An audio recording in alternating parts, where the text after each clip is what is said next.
Bienvenidos una vez más a la entrevista en Deutsche Welle en español. Yo soy Carol Guerrero, los saludo desde Berlín y hoy vamos a Colombia. Este domingo 7 de agosto, Gustavo Petro asume la presidencia de ese país. Se trata de un cambio de era en la política colombiana que vamos a discutir con Mariano Aguirre, coordinador de la Red de Seguridad Latinoamericana de la Fundación Friedrich Ebert y exdirector del Centro Noruego para la Resolución de Conflictos, que sentó las bases para los diálogos de La Habana entre el gobierno colombiano y las FARC. Señor Mariano Aguirre, muchas gracias por estar con nosotros. Muchas gracias a vosotros. Buenos días. Señor Aguirre, usted calificó el acuerdo de paz firmado con las FARC de innovador. ¿Qué tiene que hacer Gustavo Petro para que ese acuerdo termine de funcionar y acabar con el rechazo que todavía existe en algunos sectores de la sociedad colombiana? Bueno, fundamentalmente yo creo que Petro tiene que, por un lado, explicar las partes del acuerdo que han funcionado y que precisamente han sido y son muy polémicas, como es en particular el establecimiento de un tribunal especial para juzgar los crímenes cometidos tanto por la FARC como cometidos por miembros de las fuerzas de seguridad o del sector privado, que alentaron la violencia o que la llevaron a cabo. Debe explicar, lo cual no es fácil en una sociedad, digamos, que en general tiene una tendencia más, vamos a decir, punitiva en el terreno de la justicia, es explicar que básicamente es un acuerdo de paz y que, como todo acuerdo de paz, requiere que todas las partes cedan algo. Y en este caso, lo que en parte cede, digamos, el Estado, es que en vez de penas, por ejemplo, de 15, 20 o 30 años a quienes hayan realizado violaciones masivas de los derechos humanos o crímenes contra la humanidad, es que cumplan penas alternativas, que pueden ser, por ejemplo, tener la movilidad limitada, tener que realizar trabajo social durante algunos años para las comunidades que fueron víctimas. Explicar esto no es fácil, no ha sido fácil para Santos, no lo ha intentado de ninguna manera Duque, y creo que es una tarea que tiene él por delante. Y por el otro lado está cumplir lo que no ha cumplido el gobierno de Iván Duque, que es fundamentalmente el tema rural en Colombia. Es hacer la reforma rural, que no es una reforma agraria marxista, sino que es una reforma en el sentido de una modernización del sector rural, que sigue siendo un sector tremendamente atrasado, que vive casi en un siglo y medio atrás en Colombia. O sea, hacer una modernización dentro del sistema capitalista vigente, pero que en definitiva modernice el Estado. Y si me permite un punto más que tiene que ver indirectamente con el acuerdo, es para poder tener fondos para hacer cumplir el acuerdo, el presidente Petro va a tener también que hacer, que está en su programa, una reforma fiscal real, no como las que se han hecho muchas veces en Colombia, que no tenían contenido, para poder realmente que la gente pague, las empresas paguen, la gente más rica pague, la clase media pague lo que debe, los sectores más bajos paguen lo que deban pagar, pero haya una redistribución de la riqueza, vamos a decir, con un sentido social, para que el Estado a su vez tenga recursos para hacer las reformas. En lo relacionado con la seguridad, Gustavo Petro ha hablado de una paz total. ¿Es realista pensar que se pueda lograr un acuerdo con todos los grupos armados ilegales que hay en Colombia? Yo le diría que entiendo, aunque debe precisarlo más, por el momento esto de la paz total es bastante ambiguo y Petro va a tener que definirlo con más claridad. Creo que, vamos a ponerlo así, no es realista. Petro tiene 4 años de gobierno y la violencia en Colombia tiene, por decir así, siglos, por no decir como mínimo, por no hablar del siglo XX al siglo XXI, como mínimo 70 años de violencia. Y hay una diversificación de grupos armados, especialmente grupos armados criminales, más algunos que se reivindican como políticos que tienen a su vez vínculos con grupos criminales o que tienen vínculos con la criminalidad organizada. Y todo esto no se desmonta en 2 días, ni sinceramente no se desmonta en 4 años. Esto no quiere decir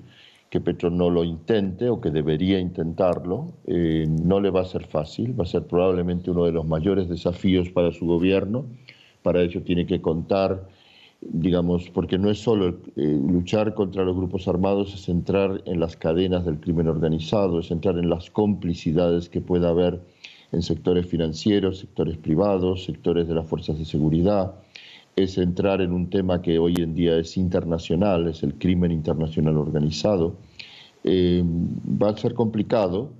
y probablemente uno de los temas que encuentre o problemas que encuentre que es ver si cuenta o no cuenta con el apoyo de las Fuerzas Armadas para los planes que él tenga, porque las Fuerzas Armadas tienen muchas reticencias hacia Petro y habría que ver, no, de ninguna manera hablo de una insurrección ni de un golpe de Estado, pero digo que podríamos encontrarnos ante un escenario que él tenga planes para las Fuerzas Armadas y que las Fuerzas Armadas en definitiva miren para otro lado y no necesariamente le apoyen en su gestión. A propósito de ese punto, la designación de Iván Velázquez como nuevo ministro de Defensa no ha caído muy bien en por lo menos un sector del ejército colombiano. El pasado guerrillero de Gustavo Petro tampoco pasa desapercibido para algunos miembros de la fuerza pública. ¿Qué se puede esperar entonces de la relación del nuevo presidente con los militares y con la policía? ¿Cómo afrontaría el gobierno de Petro eventuales reformas en ese ámbito? Bueno, Petro efectivamente va a entrar en un terreno en aguas turbulentas. Va a ser muy complicada esta relación. Digamos que su pasado, por un lado, es efectivamente vinculado a la guerrilla, más las causas políticas que el nuevo ministro de Defensa y las causas políticas que ha llevado adelante contra miembros de las Fuerzas Armadas hace que los vean con inmensa reticencia. Yo pienso que Petro, al igual que en el terreno económico, si él explica con claridad su plan a todo el mundo, se lo tiene que explicar a sus electores que tienen un altísimo nivel de expectativas, probablemente mucho mayores de las que va a poder cumplir. Y se lo explica a los sectores que tienen, por decir así, temores o reticencias, como son los militares o sectores empresariales, en el sentido de que él viene con un plan de modernización y reforma. Para ponerlo en términos, vamos a decir, más políticos globales, Petro no es un presidente con un corte marxista, es un presidente con un corte socialdemócrata, modernizador, reformador, reformista, que viene a reformar sectores, como decía antes, el sector rural, por ejemplo, el sector de impuestos en Colombia, que son necesidades que arrastra el país desde hace décadas. Si él logra explicar esto, logra, digamos, explicar, por ejemplo, a las Fuerzas Armadas que no piensa hacer, vamos a decir así, limpiezas en las Fuerzas Armadas más que lo que son cambios normales cualquier gobierno, que no piensa procesar militares más allá de lo que la justicia tenga que hacer, como ha hecho con diversos gobiernos, incluso gobiernos de derecha como el de Uribe, cuando ha habido también causas y pruebas fundadas de violaciones de derechos humanos de los militares. Si él logra establecer en definitiva un diálogo, es posible que pueda navegar en esta relación. Y a su vez hay que tener en cuenta que va a tener enfrente a sectores que claramente es un país como muchos hoy en día en el mundo polarizado, como se suele decir, y que va a haber sectores que pese a lo que él haga y haga lo que haga, van a estar en contra, como es gran parte de lo que se llama el uribismo. Ya, pero ¿considera usted que es legítimo en la resolución de conflictos tratar igual a grupos con una agenda política que a otras bandas que simplemente se lucran con la actividad criminal? Bueno, es un tema bien complejo. O sea, por un lado tiene que, digamos, por un lado está, por decir así, está la ley. Y la ley hay que hacerla cumplir para todos los actores, bien sea que se autorreivindiquen políticos, lo sean o no, bien sea que sean criminales, como es, por ejemplo, hoy en día el Clan del Golfo u otros grupos armados criminales en Colombia, que están presionando, por ejemplo, en estos días fuertemente con campañas violentas contra la policía, chantajeando al Estado, indicando que quieren que se negocie con ellos como se ha negociado, por ejemplo, con las FARC. Este es un tema muy delicado. extremadamente delicado, donde Petro también va a tener que moverse, y yo diría Petro y futuros presidentes o presidentas de Colombia van a tener que moverse sobre una cuerda floja. O sea, por un lado está la ley que hay que hacer que cumplir, tienen que cumplirse, por el otro lado están las negociaciones políticas, que tienen que ser a su vez, vamos a decir, pragmáticas, y desde un punto de resolver conflictos, es posible que en un momento dado con grupos criminales haya que sentarse a hablar. En su momento recuerdo Gabriel García Márquez planteó hace casi 30 años que sería necesario hablar, por ejemplo, con los narcos de esa época. Es un tema, no tengo una respuesta definitiva, pero creo que hay que manejar el tema con flexibilidad. Señora Aguirre, muchos colombianos, en particular los más de 11 millones de personas que votaron por Gustavo Petro, esperan ver un cambio. Pero ¿qué tan real puede ser ese cambio teniendo en cuenta que la coalición de Petro, el pacto histórico, ha hecho ya acuerdos con partidos tradicionales como los liberales y los conservadores? Vamos a ver, yo pienso que Petro, en términos generales, va a poder hacer menos de lo que sus electores esperan, pero él yo creo que es un político que se ha preparado durante mucho tiempo, que está rodeado de equipos diferentes en los diferentes temas, que han trabajado cuestiones como la reforma rural, como el tema ecológico, como la cuestión de las minorías indígenas y afrocolombianas, por mencionar algunos, como el tema de los impuestos que mencioné antes. Yo creo que él es un político preparado, no va a improvisar. Y sabe que tiene por delante muchos enemigos y mucha gente que le va a poner, y muchos grupos de poder que le van a poner obstáculos. ¿Va a poder salvarlos a todos? Probablemente no. Va a ser una política de pactos, incluso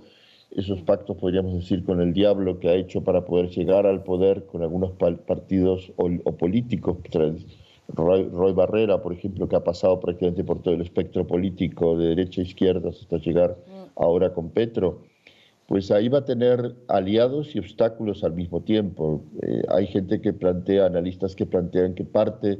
de estos políticos, vamos a decir, de la derecha, se han aliado con Petro no solo para alcanzar cuotas de poder,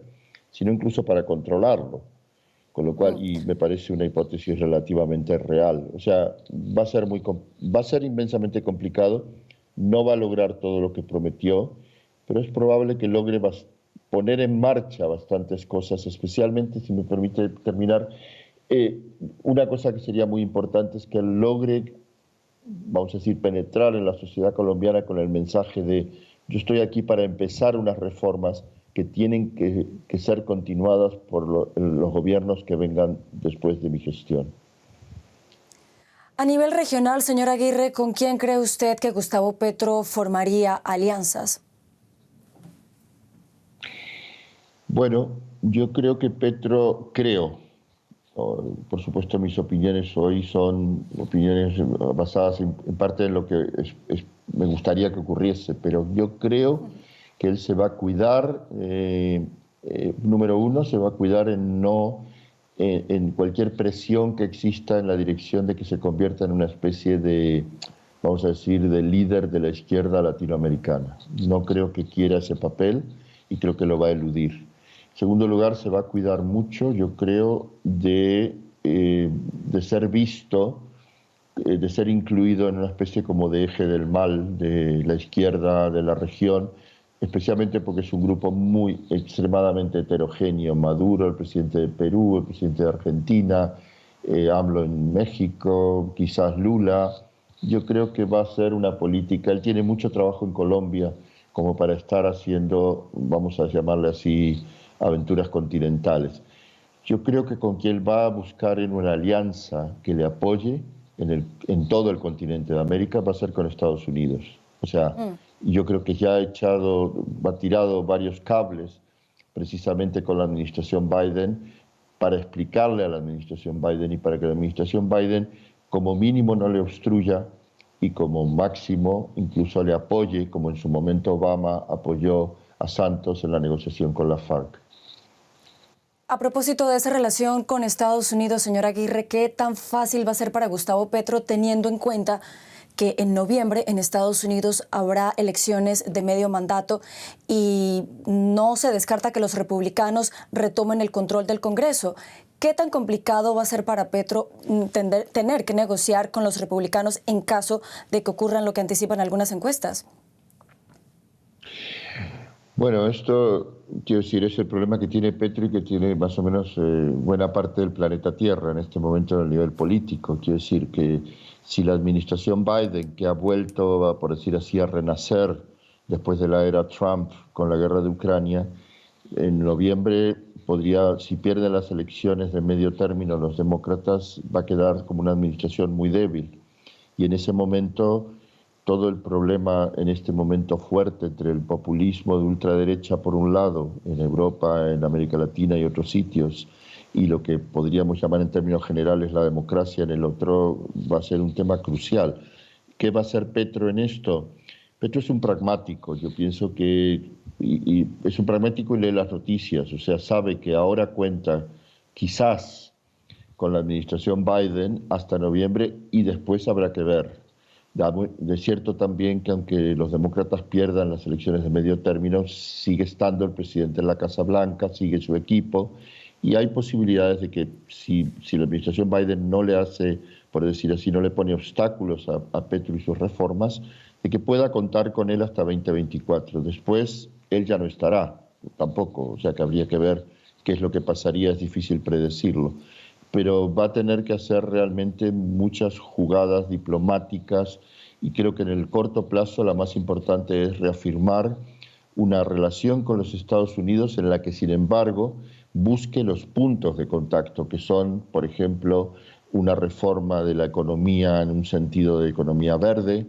que son, por ejemplo, un sistema de impuestos y contra la corrupción, que es un tema que para Biden es importante también, y es garantizarles que no va a expropiar ni a nacionalizar empresas de los Estados Unidos, al tiempo que tendría que encontrar un pacto con empresas de Estados Unidos, de España y de otros países sobre cómo esas empresas pueden cumplir, por ejemplo, las normas sobre medio ambiente que la administración Petro pueda imponer o que ya haya de antes o que se legislen, pero al mismo tiempo con la garantía de que no le van a expropiar ni las van a nacionalizar, como ocurrió en otros procesos políticos en la región. Señor Mariano Aguirre, coordinador de la Red de Seguridad Latinoamericana de la Fundación Friedrich Ebert y exdirector del Centro Noruego para la Resolución de Conflictos, muchas gracias por habernos acompañado en esta entrevista. Muchas gracias a ustedes.